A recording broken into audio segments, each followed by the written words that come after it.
Salamun alaikum. Third year students, Pronunciation Department.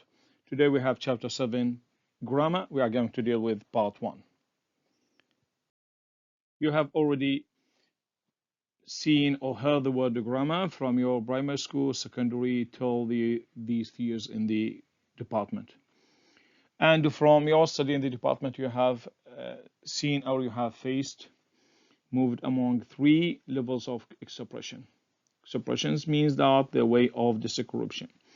We have phonological expression, where sequences of sounds that can be represented in the phonetic alphabet and described in terms of their features. For example, we have sounds, and these sounds are going to be classified according to what to their features, like voice, voiceless, nasal, non-nasal, stop, fricatives, aspirated, non-aspirated, and the forms of the lips. These are called phonetic expression or phonological expression, and this is the first level. The second level we have examined last lecture related to the morphological expression, which is related to the way we are going to characterize and to analyze the words and even phrases in a language in terms of morphemes. We said morphemes the smallest and the smallest unit in the structure of words, and also related to word formation processes.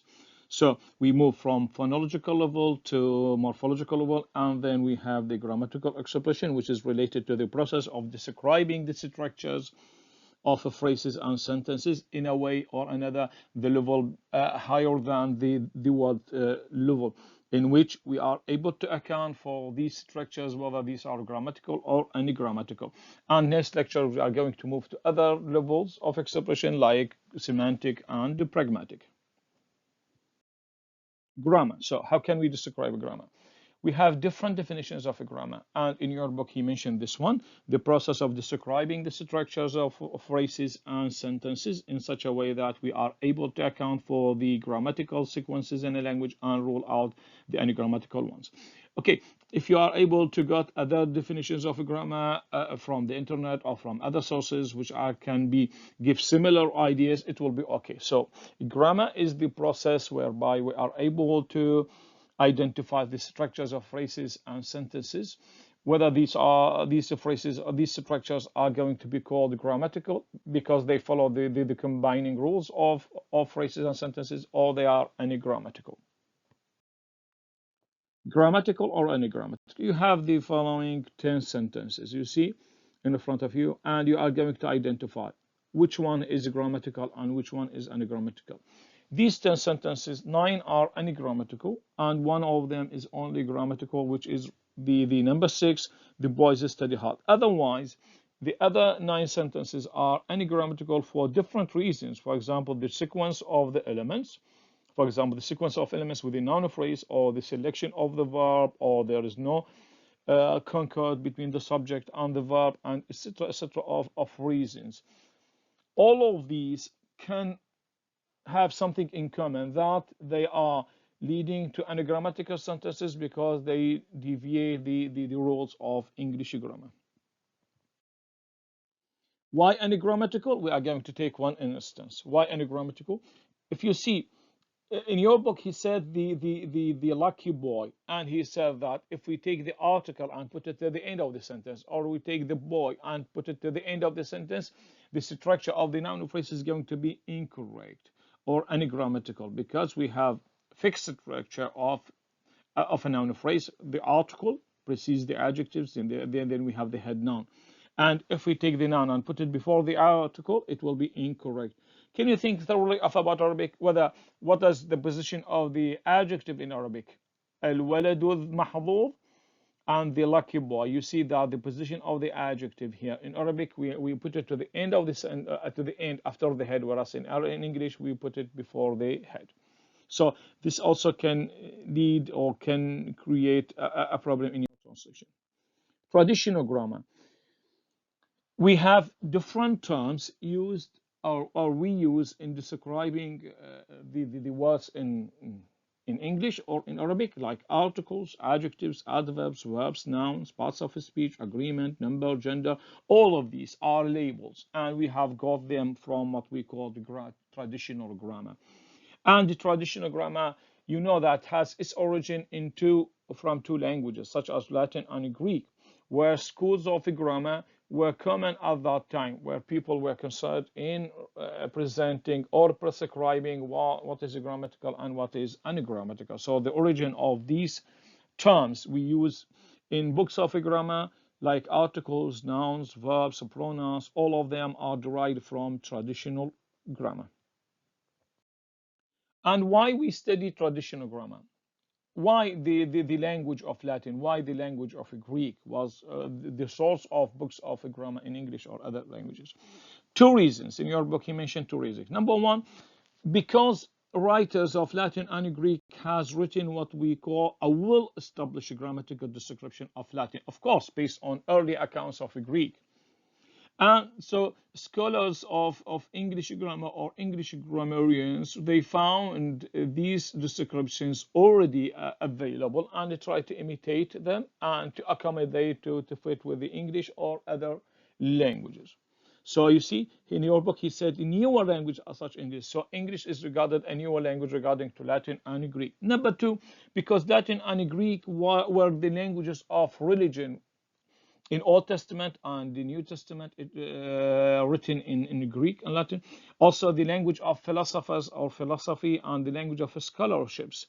So, scholars of English grammar found that these two languages are going to be called sacred languages, and they should follow them or to take them as models for describing their own languages. And you see here in this slide, we have 9 parts of a speech. Nouns, articles, adjectives, verbs, adverbs, prepositions, pronouns, conjunctions, interjections, etc., etc. Of these terms, all of them are Latin. You are going to memorize these, or you can you have the right to go and search for a better definition for these parts of a speech.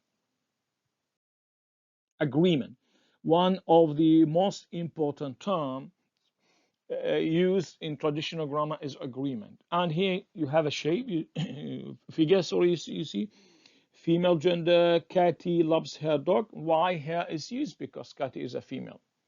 And what kind of description? We can say that Cathy is a third person. It is a third person singular. Therefore, the verb has taken s. So there's a kind of coincidence, a kind of harmony, a kind of concord, a kind of agreement between the subject and the verb, and between the subject and the pronoun we use to replace the noun. So traditional grammatical analysis has also given a number of other categories, including number, person, tense, voice, gender.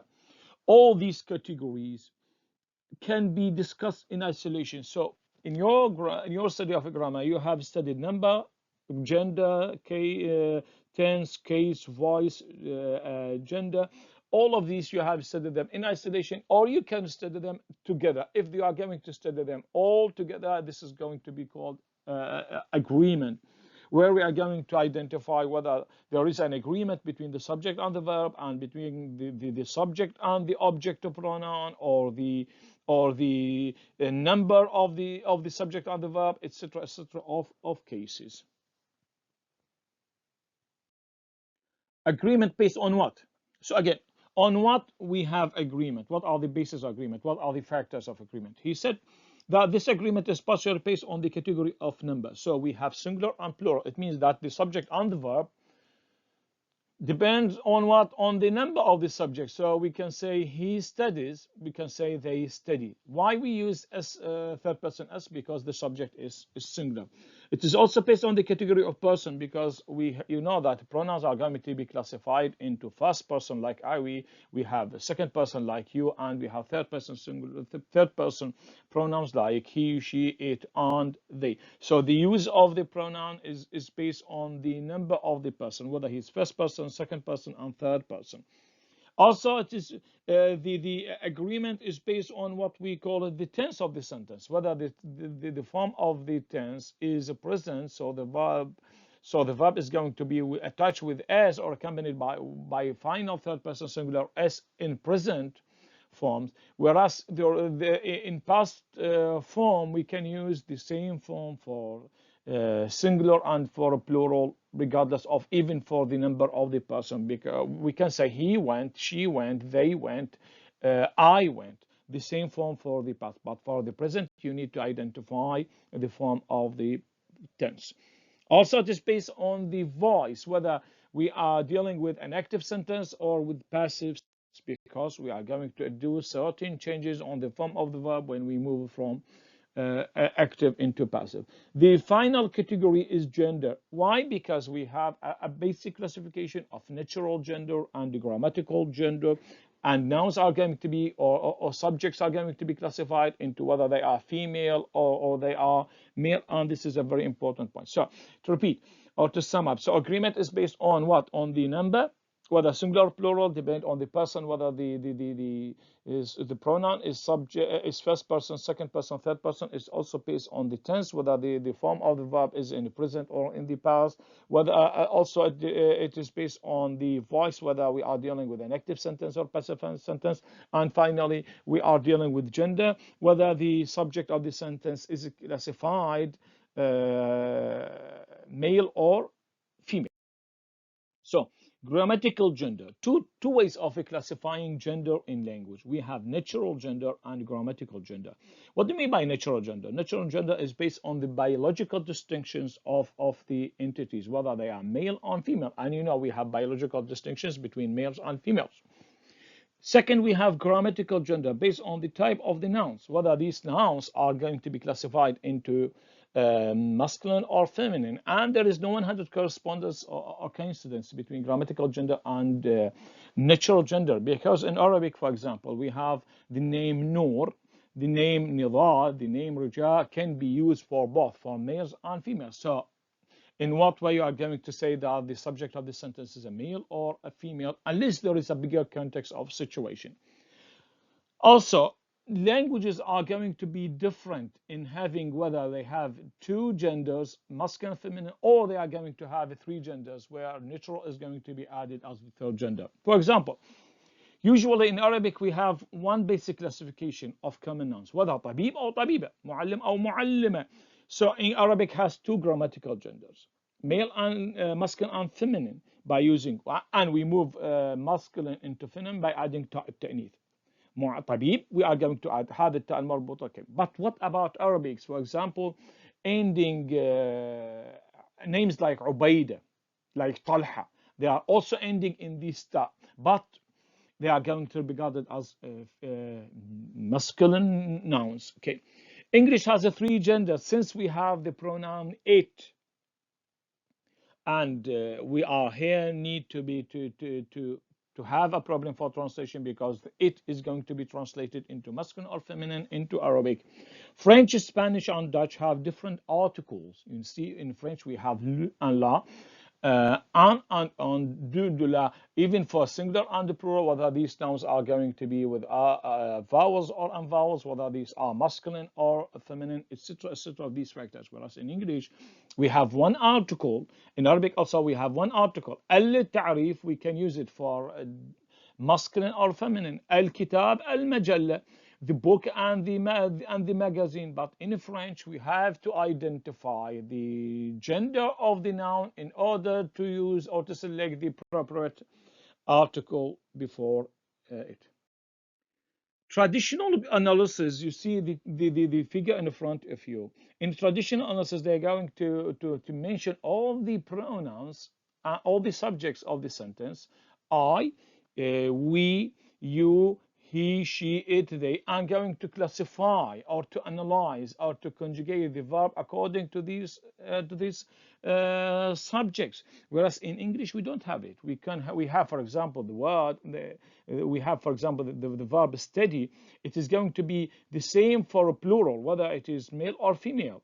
And it is for a present is going to be what? To be with S الشخص الثالث if it is for a present, and for the past form is going to be the same. For example, the verbs in French, conjuguer le verbe aller, chercher, en parler. You are going to je parle, tu parles, هذا إذا كان first person, second person. Il, elle parle إذا كان third person. And nous parlons, vous parlez, ils parlons. هذه لاحظ إذا كان فاعل جمع مو شخص أول، فاعل جمع شخص ثاني، أو كان الفاعل شخص ثالث. That's all today. Thank you very much.